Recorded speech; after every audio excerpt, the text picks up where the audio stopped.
السلام علیکم ورحمۃ اللہ وبرکاتہ۔ اعوذ باللہ من الشیطان الرجیم۔ فرح المخلفون بمقعدهم خلاف رسول اللہ وکرہوا ان یجاہدوا باموالہم وانفسہم فی سبیل اللہ وقالوا لا تنفروا فی الحر قل نار جہنم اشد حرا لو كانوا يفقهون فليضحكوا قليلا وليبكوا كثيرا جزاء بما كانوا يكسبون فإن رجعك الله إلى طائفة منهم فاستأذنوك للخروج فقل لن تخرجوا معي أبدا ولم تقاتلوا معي عدوا إنكم رضيتم بالقعود أول مرة فاقعدوا مع الخالفين ولا تصل على أحد منهم مات أبدا ولا تقم على قبره إنهم كفروا بالله ورسوله وماتوا وهم فاسقون ولا تعجبك أموالهم وأولادهم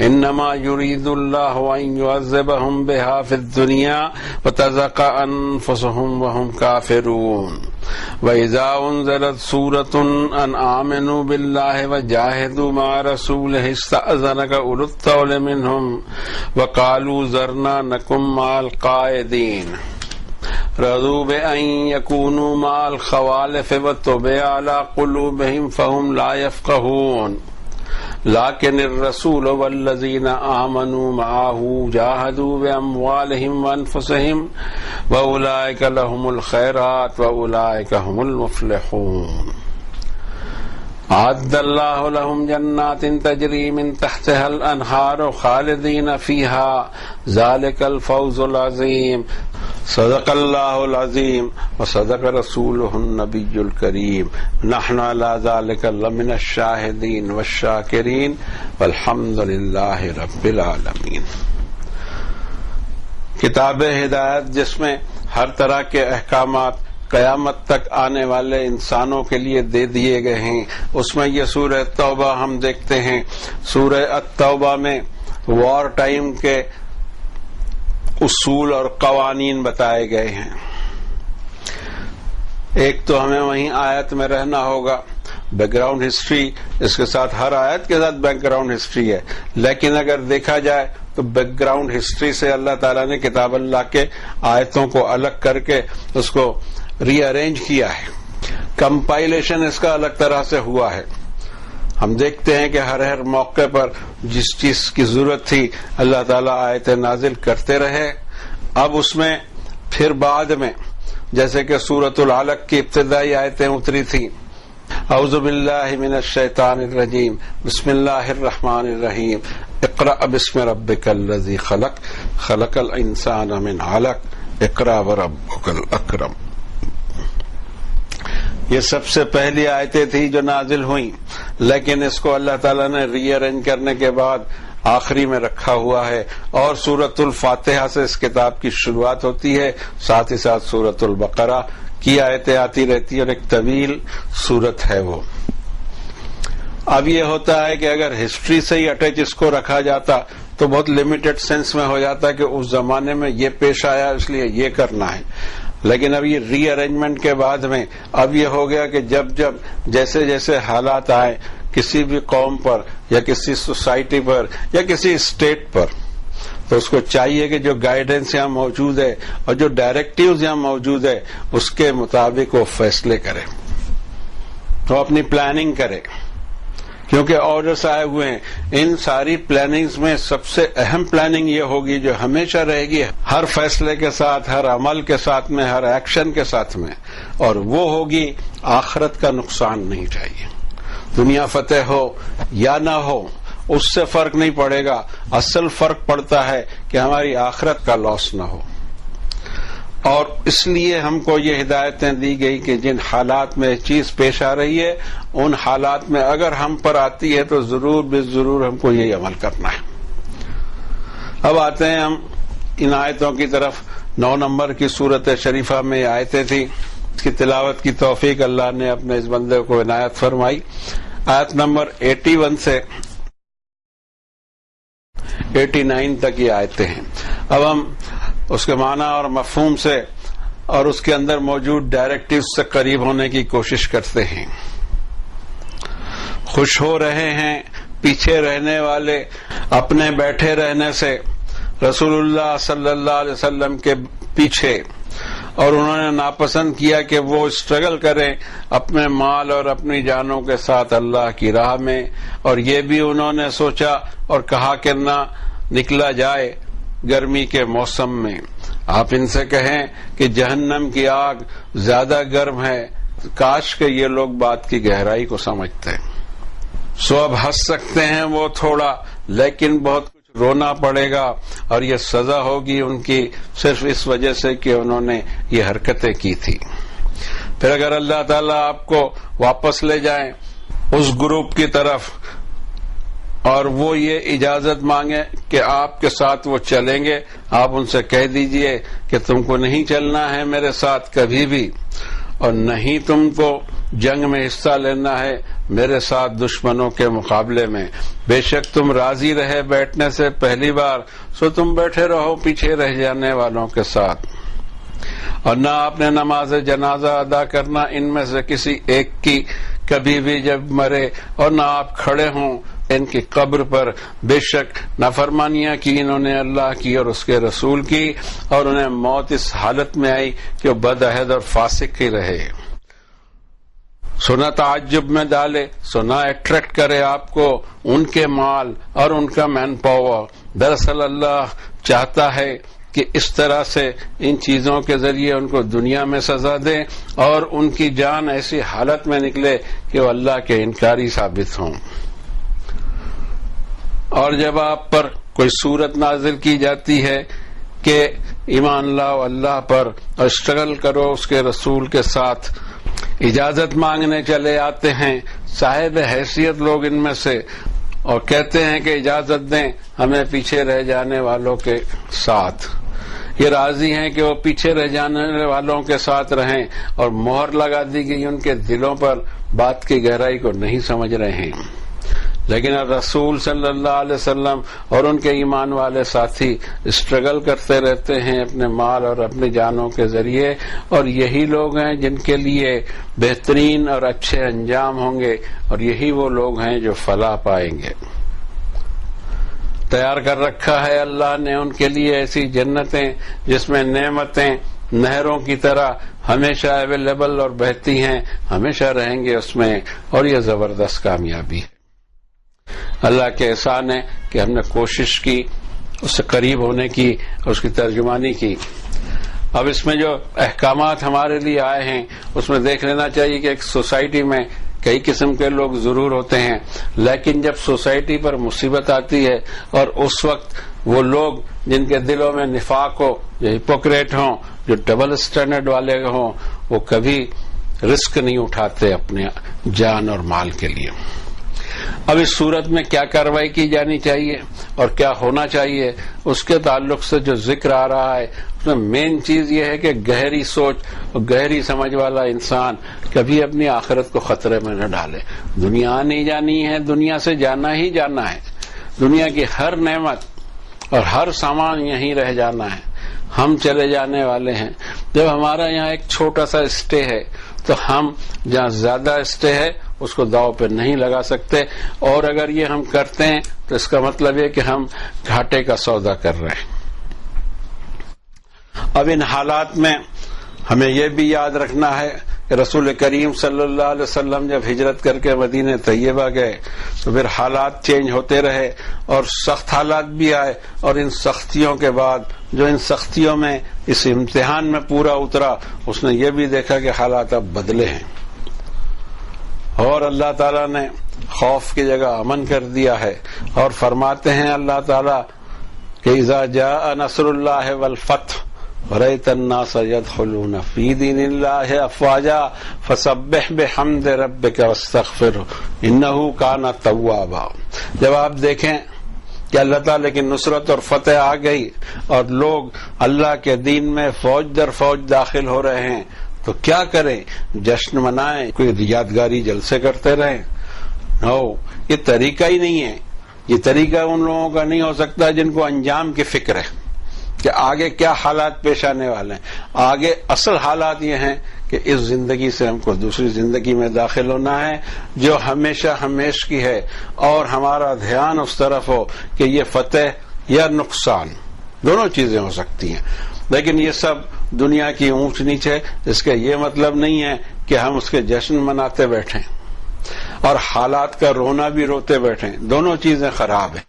اور اس کی مثال بھی اللہ تعالیٰ نے دی، كَزَرْعٍ أَخْرَجَ شَطْأَهُ فَآزَرَهُ فَاسْتَغْلَظَ فَاسْتَوَىٰ عَلَىٰ سُوقِهِ. بات تو تھی حق کی بات، اس کی مثال دی اللہ نے کہ جیسے کوئی بیج بویا جائے زمین میں اور ایک کونپل نکلتی ہے اس کی، اور پھر وہ بڑھتے رہتی ہے، اس کے بعد وہ ایک درخت بنتا ہے جو اپنے ہی وزن پر قائم ہے اور مضبوطی اس میں آتے رہتی ہے اور گرد اس کی بڑھتے رہتی ہے. تو اب جو شروع کے دن تھے، ظاہر ہے کہ اس میں مخالفین یہ سمجھ رہے تھے کہ یہ طاقت یا تو ختم ہوگی یا ہمیں اس کو ختم کرنا ہے. اور پھر اس صورت حال میں کئی چیزیں سامنے آئی. یہ حالات ہیں، یہ اس دور کے ہیں کہ اس کے بعد پھر امن ہی امن ہوا اور پھر کسی نے آنکھ اٹھا کے دیکھنے کی کوشش نہیں کی. لیکن یہ ساری چیزیں من جانب اللہ ہوتی ہیں. سنلقی فی قلوب الذین کفروا الرعب، رعب ڈال دوں گا میں، دھاک ڈال دوں گا تمہاری ان لوگوں کے دلوں میں جو نافرمان ہیں. اور جن کے دلوں میں اللہ نے رعب ڈال دی وہ کبھی تم کو چھیڑنے کی ہمت بھی نہیں کریں گے. مگر جب ہم اللہ کی مشیت اور اس کی پلاننگ کو نہیں سمجھ پاتے ہیں تو غلط فیصلے ہو جاتے ہیں اور آدمی رسک اٹھا کے کود پڑتا ہے. لیکن اس سے پہلے بھی کہا جا چکا اور ابھی بھی کہا جا رہا ہے کہ دو قسم کے حالات آتے ہیں. ایک تو یہ کہ کسی نے آپ پر اٹیک کر دیا، اس میں بھی خاص خیال رکھیں کہ یہ کوئی فساد کی شکل کا اٹیک نہیں ہے، بلکہ کسی اسٹیٹ نے جس اپنے فوجیوں کے ذریعے اٹیک کیا تو اس کو فیس کرنا ہے. وہ ایک الگ صورتحال ہے اس جنگ کی، اس وار کی، اور اس کو فیس کرنا ہے. لیکن کبھی یہ بھی ہوتا ہے کہ کسی فیصلے کے تحت اس سوسائٹی کو کوئی ایکشن لینا پڑتا ہے کسی کے خلاف، اور جب وہ ایکشن ضروری ہو جاتا ہے اور واقعی یہ دکھائی دے کہ یہ ایکشن لینے میں اللہ کی رضا ہے تو اس کی ہیلپ بھی آئے گی. فرشتوں کو بھی اتار سکتا ہے، وہ ابابیل کو بھی بھیج سکتا ہے، وہ کنکریاں بھی وہ برسا سکتا ہے، کچھ بھی کر سکتا ہے. وما یعلم جنود ربک الا ھو، تیرے رب کے لشکر کو اس کے سوا کوئی جانتا بھی نہیں. لشکر کتنا مائٹ والا ہے، اور اسے کوئی ضرورت نہیں پڑتی ان ساری چیزوں کی جس کی ضرورت ہم کو پڑتی ہے. بس یہ ہے کہ وہ مدد فرما دے، سارے کام فتح میں بدل سکتے ہیں. اب اس طرح اس سوسائٹی میں اس طرح کے لوگ بھی تھے کہ جن کو اپنے مفاد زیادہ عزیز تھے. وہ بات کو سمجھ نہیں رہے تھے کہ یہ آخرت کا سودا ہے، بلکہ وہ سمجھ رہے تھے کہ ہمارے جو ذاتی مفاد ہیں، ہمارے پرسنل انٹرسٹ ہیں، وہ سیف ہونے چاہیے. اس طرح وہ لوگ جو حالات کو دیکھ کر کوئی فیصلہ کرتے ہوں، ان کو اب کس طرح سے ڈیل کرنا ہے اس کے ڈیلنگ کے تعلق سے آیتیں آ رہی ہیں. اب یہ جو لوگ پیچھے رہ جانے کی اجازت مانگا جنہوں نے اور ناپسند کیا کہ اللہ کی راہ میں وہ اپنے مال اور جان کے ساتھ میں محنت کریں، جہاد کریں. اس سے پہلے بھی عرض کیا جا چکا ہے کہ جہاد لفظ کا ہم نے مس یوز کیا ہے. یہ اس معنی میں نہیں قرآن شریف میں جس معنی میں ہم نے اس کو دنیا میں مشہور کر دیا. وہ چیز الگ ہے، وہ قتال ہے، وہ وار ہے. وار کے پورے اصول الگ ہوتے ہیں اور آج بھی ہیں. لیکن ان سب چیزوں کو جب ہم مکس اپ کر دیتے ہیں پھر تو بلنڈر اور دھماکہ ہونا ہی ہے. اب یہ خوش ضرور ہو رہے ہیں کہ ان کو یہاں بیٹھے رہنے کی اجازت مل گئی، حقیقت میں یہ ہے. اور پھر وہ یہ کمنٹ بھی کر رہے ہیں کہ اس گرمی میں، شدید گرمی میں ایکشن نہ لیا جائے یا سفر نہ کیا جائے. اب ان پر ایکشن یہ ہو کہ قل نارو جہنم اشد حرا، ان کو بتایا جائے کہ یہ جو سورج کی گرمی یا موسم کی گرمی کو دیکھا جا رہا ہے، جہنم کی آگ اس سے زیادہ تپش والی ہے، اس سے زیادہ ٹیمپریچر ہے، اس میں سے زیادہ گرم ہے. اور آخرت کے خوف کو سامنے لایا جائے اور ان کے ایمان کو چارج کیا جائے. یہ ایک راستہ ہے. اور دوسرا راستہ یہ کہ ان کو سزائیں دیں، اور اس طرح ہماری ہی سوسائٹی میں بے چینی پیدا ہوگی. ہو سکتا ہے کہ وہ تائب ہوں، ہو سکتا ہے کہ توبہ کر لیں اور اللہ ان سے راضی ہو. یہ میٹر ہمارا نہیں رہے گا، ہمارا میٹر صرف اتنا رہے گا کہ وارننگ دے دی جائے. اور یہ بھی فرماتے ہیں آیت کے آخری میں کہ کاش انہیں اتنی گہرائی ہوتی اور یہ سمجھ پاتے. اب ان کے لیے ایک کمنٹ ہے اور وہ یہ ہے کہ فَلْيَضْحَكُوا قَلِيلًا وَلْيَبْكُوا كَثِيرًا جَزَاءً بِمَا كَانُوا يَكْسِبُونَ. خوش ہو لیں، وہ راضی ہو لیں وہ تھوڑا، لیکن انہیں روتے رہنا پڑے گا بہت، اور یہ سزا ان کی ہوگی ان اعمال کی جو انہوں نے کمایا. فَإِن رَجَعَكَ اللَّهُ إِلَىٰ طَائِفَةٍ مِّنْهُمْ فَاسْتَأْذَنُوكَ لِلْخُرُوجِ. پھر اگر اللہ تعالیٰ آپ کو واپس لے جائیں اس گروپ کی طرف اور وہ یہ اجازت مانگے کہ آپ کے ساتھ وہ چلیں گے، فَقُلْ لَن تَخْرُجُوا مَعِيَ أَبَدًا وَلَن تُقَاتِلُوا مَعِيَ عَدُوًّا. آپ ان سے کہیے کہ میرے ساتھ چلنے کی ضرورت نہیں اور میرے ساتھ جنگ کی بھی ضرورت نہیں دشمنوں سے، اس لیے کہ اِنَّكُمْ رَضِيتُمْ بِالْقُعُودِ أَوَّلَ مَرَّةٍ فَقُعُودُوا مَعَ الْخَالِفِينَ. جب وہ حالات نامساعد تھے، فیوریبل نہیں تھے، اور جب کال کیا گیا تھا اس وقت تمہیں گرمی بھی سوج رہی تھی، موسم بھی دکھائی دے رہا تھا اور دنیا بھر کی چیزیں، ان حالات میں، ایمرجنسی حالات میں جب تم نے کوئی قدم نہیں اٹھایا اپنی مغفرت کی طرف، اب اجازت مانگنے آ رہے ہیں، آپ نے ان سے کہہ دیں کہ نہیں، آپ کو اجازت نہیں ہے چلنے کی. اب یہ جو اجازت ہے اس کو بھی ہم سمجھ لیں. وعدے اللہ تعالیٰ کے ایمان والوں کے ساتھ ہیں کہ جو ایمان میں کھرے اور مضبوط ہیں. جن کا ایمان ڈھیلا ہے، کمزور ہے، ان کے ساتھ اللہ کے وعدے نہیں ہوا کرتے اور فتح ملنا مشکل ہو جائے. یہ بہت ضروری ہے کہ ہم یہ سوچیں کہ ہمارے پاس میں اصل پاور کتنا ہے. کچھ لوگ ساتھ میں چل رہے ہیں یا کوئی اور وجہ ہے ان کی، یا جوش آ گیا ہے ان کو زبردستی کا. ایسی صورتحال میں چیک کرنا ہوگا کہ آپ ہی کی قوت میں ایمان کتنا ہے. ایمان کے میٹر کو دیکھنا پڑے گا. اب یہ ایمان کا میٹر کیسے دیکھا جا سکتا ہے، اس کا ایک ٹیسٹ بتایا اللہ تعالیٰ نے سورۃ البقرہ میں، اور یہ ہمیں ملتا ہے بنی اسرائیل کے حوالے سے. اور بنی اسرائیل کا حوالہ جب بھی دیا جائے ہم کو سمجھنا ہے کہ سوشل لائف میں، سوسائٹی کے مومنٹ میں ہم کو کن برائیوں کو چیک لگانا ہے کہ وہ ہماری سوسائٹی میں نہ گھسیں. وہ تو گزر چکے، بنی اسرائیل گزر چکے. ان کا ذکر اس لیے آ رہا ہے کہ اب بنی اسرائیل کے بعد بہت بڑا لاٹ تمہارا تیار کیا جا رہا ہے، اور جو پولیوشن ان کے ساتھ آیا تھا وہ پولیوشن تمہارے ساتھ میں نہیں آنا چاہیے.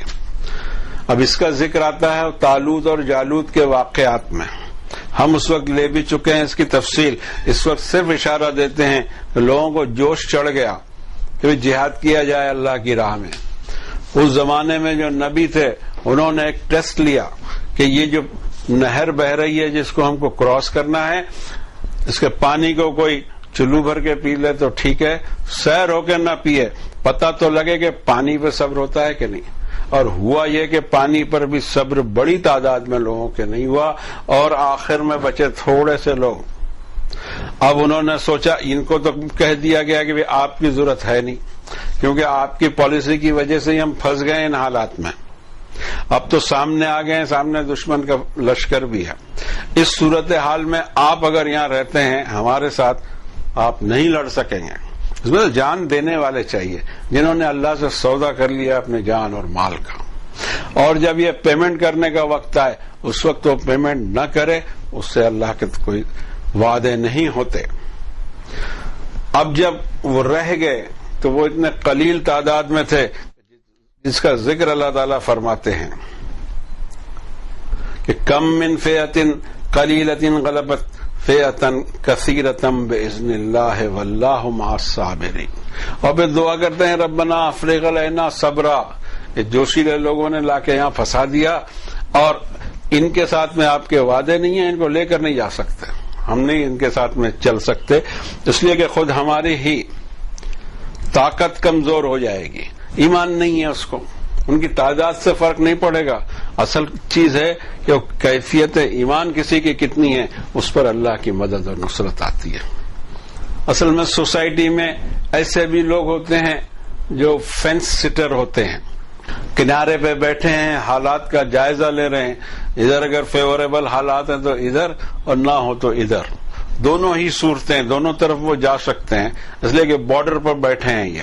اور ان کا تذکرہ اللہ تعالیٰ 22 نمبر کی صورت میں کرتا ہے، اور یہ انجام میں ان کا کیا ہوگا اس کا بھی ذکر اس میں آتا ہے.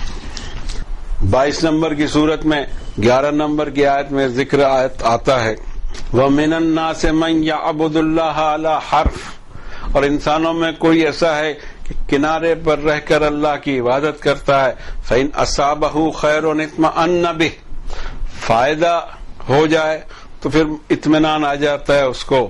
وَإِنْ أَصَابَتْهُ فِتْنَةٌ انقلب عَلَى وَجْهِهِ خسر الدنیا والآخرہ ذالک هو الخسران المبین. اور اگر کوئی ٹیسٹ میں اللہ ان کو ڈالے تو ایڑیوں کے بل اباؤٹ ٹرن ہوں، اور اس طرح دنیا اور آخرت دونوں کا خسارہ اٹھائیں، اور یہ زبردست خسارہ ہے. آدمی پہلے تو بات کو سمجھے، اگر ایمان اس کے سمجھ میں آ گیا تو پھر جب سمجھ میں آنے کے بعد میں اس میں ڈپلیکیسی نہیں ہو، ہپوکریسی نہیں ہو. اس کے بعد میں جو آیت آتی ہے اس میں حکم ہے کہ وَلَا تُصَلِّ عَلَىٰ أَحَدٍ مِّنْهُمْ مَاتَ أَبَدًا وَلَا تَقُمْ عَلَىٰ قَبْرِهِ. ان میں سے کسی کی موت آ جائے منافق کی تو اس کی نماز جنازہ نہ پڑھی جائے، اور نہ اس کی قبر پر کھڑے ہو کے اس کی مغفرت کی دعا کی جائے. یہاں سے یہ ایک حکم نازل ہوتا ہے کہ جن کے عین صاف دکھائی دے کہ منافقت میں ہوا ہے، ایسی صورت حال میں ان کے لیے مغفرت کی دعا منع کی گئی ہے، کہ اس لیے کہ اس کا تذکرہ آگے آئے گا حضرت ابراہیم کے والد کے حوالے سے. اس وقت ہم انشاءاللہ اس کو اور دیکھ لیں گے. لیکن آگے یہ فرمایا اللہ نے کہ وَلَا تُعْجِبْكَ أَمْوَالُهُمْ وَأَوْلَادُهُمْ، ان کے مال اور ان کا مین پاور تمہیں دھوکہ نہ دے، اٹریکٹ نہ کر جائے. حقیقت یہ ہے کہ اللہ ان کو یہ دو چیزوں کے ذریعے سزا دینا چاہتے ہیں دنیا میں، اور ایسی حالت میں ان کی جان نکلے کہ وہ نافرمان ہوں. اور بھی ہمیں آیتیں ملتی ہیں قرآن شریف میں کہ یہ جو دیا جا رہا ہے، نوازا جا رہا ہے، کوئی یہ سمجھے کہ اللہ میرے عمل سے خوش ہے. دنیا کے معاملے دنیا ایک الگ اسٹائل سے اللہ تعالیٰ چلاتے ہیں. آخرت کا سیدھا سادہ مسئلہ یہ ہے کہ جو اعمال آپ نے خلوص اور نیت سے، جن اعمال کو ہم نے خلوص سے اور صحیح نیت سے کیے ہوں گے، اور آخرت کا ہمارے سامنے ٹارگٹ ہوگا، اس کی بات الگ ہے. And that is very simple. یہاں اللہ کو پتا ہے کہ ہمارا ٹارگٹ کیا تھا اور ہمارا عمل کیا تھا. اب اس میں جو ہم کو دیا گیا ہے یہ نہ سوچا جائے کہ یہ اللہ کی نوازش ہے، بلکہ سورۃ الفجر میں یہ فرمایا گیا کہ دونوں چیزیں، اگر اللہ نے مال چھینا ہے یا اللہ نے مال نوازا ہے، دونوں صورتوں کے اندر میں آدمی غلط فیصلہ نہ لے. سورۃ الفجر 89 نمبر کی صورت میں اس کو دیکھ لیا جائے. فَأَمَّا الْإِنسَانُ إِذَا مَا ابْتَلَاهُ رَبُّهُ فَأَكْرَمَهُ وَنَعَمَهُ فَيَقُولُ رَبِّي أَكْرَمَنِ. اور انسان کا معاملہ یہ ہے کہ جب اس کا رب اس کو آزماتا ہے، یہ اس جملے کو یا اس ورڈ کو دماغ میں رکھا جائے کہ اس کا رب اس کو آزماتا ہے. اس آزمائش میں اس کا اکرام، اس کی ڈگنیٹی بڑھ جاتی ہے، اس کی گڈ ول بڑھ جاتی ہے، اور اللہ کی نعمت اس کے اوپر میں نچھاور ہوتی. وَيَقُولُ رَبِّي أَكْرَمَنِ، سوچنے لگتا ہے کہ میرے رب نے کرم فرمایا. یہ ٹھیک ہے کہ اس کا رب کرم فرمایا، لیکن کرم کائے کے لیے ہے یہ پتا ہونا چاہیے. اب آگے فرماتے ہیں وَأَمَّا إِذَا مَا ابْتَلَاهُ فَقَدَرَ عَلَيْهِ رِزْقَهُ فَيَقُولُ رَبِّي أَهَانَنِ. اور جب اللہ آزماتا ہے اور اس کے رزق کو، پروویژنز کو لمیٹڈ کر دیتا ہے، تو وہ یہ سوچنے لگتا ہے کہ میرے رب نے مجھے ذلیل کر دیا. کلا، ایسی سوچ تیری صحیح نہیں ہے. بل لا تکرمون الیتیم، یتیم کی، محروم کی تکریم نہیں کی ہوگی، اس کے درد کو سمجھا نہیں ہوگا. اور طعام المسکین، اور جو لوگ نیڈ میں ہیں اور ریسورسز کم ہیں ان کے لیے فکر مند کبھی نہیں رہا. وَتَأْكُلُونَ التُّرَاثَ أَكْلًا لَمًّا وَتُحِبُّونَ الْمَالَ حُبًّا جَمًّا. انکلیمڈ پراپرٹی کو سمیٹ لیتا ہے اور مال سے جم کر محبت کرتا. یہ انسان کی فطرت ہے. اب اس کو جو چیک لگانا ہے، یہ حالات آتے ہی رہتے ہیں زندگی میں. چیک لگانے کے لیے آدمی سمجھے کہ یہ ہو کیا رہا ہے، میرے ساتھ یہ کیا معاملہ ہے. اس کو جب سمجھ میں آ گیا کہ یہ آزمائش ہے، تو وہ خوشحالی ہو یا حالات خراب ہوں، دونوں ہی صورتوں میں ایک توازن والی بیلنس زندگی گزرے گی اس کی. نہ وہ رائٹ بھاگے گا نہ لیفٹ. 2-3 آیتوں کا مضمون وہ اس طرف آپ خود دیکھیں، کیونکہ جس کتاب کی طرف ہم آپ کو دعوت دے رہے ہیں وہ کتاب ہماری نہیں ہے جی، وہ کتاب اللہ کی کتاب ہے، اللہ کا کلام ہے. اور وہ ہمارے دکان سے آپ کو پرچیز نہیں کرنی ہے، وہ آپ کے گھر میں 1450 سال سے موجود ہے. صرف اتنا کرنا ہے کہ اس کو کھول کر دیکھنا ہے اور اس سے سبق اور نصیحت حاصل کرنی ہے. اس کے سوا ہماری دعوت کچھ نہیں، اور نہ اس سے پہلے تھی اور نہ کبھی انشاءاللہ ہوگی. ہم کوشش یہی کریں گے. ہمارا کوئی سیاسی مقصد، کوئی دوسرا کوئی ٹارگٹ جماعت بندی اور جماعت سازی بھی نہیں ہے. کوئی سوچے کون سی جماعت کے ہیں، ہم انسانی جماعت کے ہیں. ہم رسول کریم صلی اللہ علیہ وسلم کی جماعت کے ہیں. اس سے کم درجے پہ ہم راضی نہیں ہیں. سو اسی پر آج کی بات ختم کرتے ہیں کہ مقصد یہ ہونا چاہیے کہ فذکر انما انت مذکر، نصیحت کر دیجئے. نصیحت ایمان والوں کو فائدہ دیتی ہے، اس سے زیادہ کچھ نہیں. ہمارے پاس جو قرآن شریف میں ہے ہم کوشش کرتے ہیں کہ اب تک کہ وہ بات لائی جائے، اور جو قرآن شریف پہ ہم نے پردے ڈال رکھے ہیں وہ ہٹے اور ہمیں سمجھ میں آیا کہ حقائق کیا ہیں. اور اسی پر ہم دعا کریں ہماری مغفرت کی اور خیریت کی. وصلی اللہ علی النبی الکریم.